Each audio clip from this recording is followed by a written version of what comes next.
Kung kaya ng client na siya mag-wash yung genitalia, let the client wash the genitalia.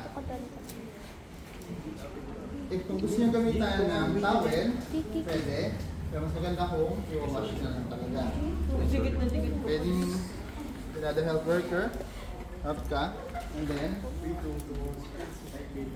i-wash mo. Pag hindi, using the towel,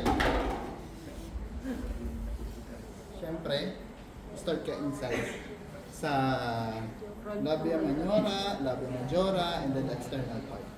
Ako ha. So pag maglilinis, parang ano pa rin, kung naglilinis sa DR sir, yung parang pa-7. Yung pa. Different side ha. And then wash, rinse, dry. Sa outer. And then last sa hanggang sa pet. Huwag niyo ulit-ulitin, dapat huli yung pet ha. Makunahin niyo yung pet and then linisin yung genitalia.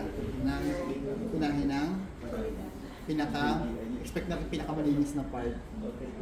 And then, if lalaki, yung penis, kung nga nasa ibang bansa kayo, encounter kayo na hindi tuli.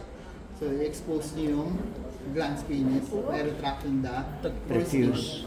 Yan, linisin niyo ha. Tanggalin niyo yung smegma o ano tagalog ng smegma? Yung kupal. Kupal.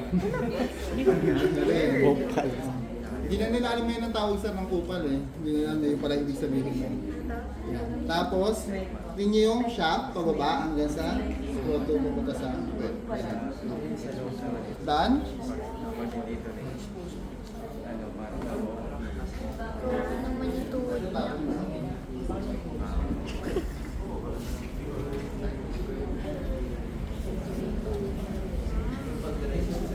This time, you can proceed to the back.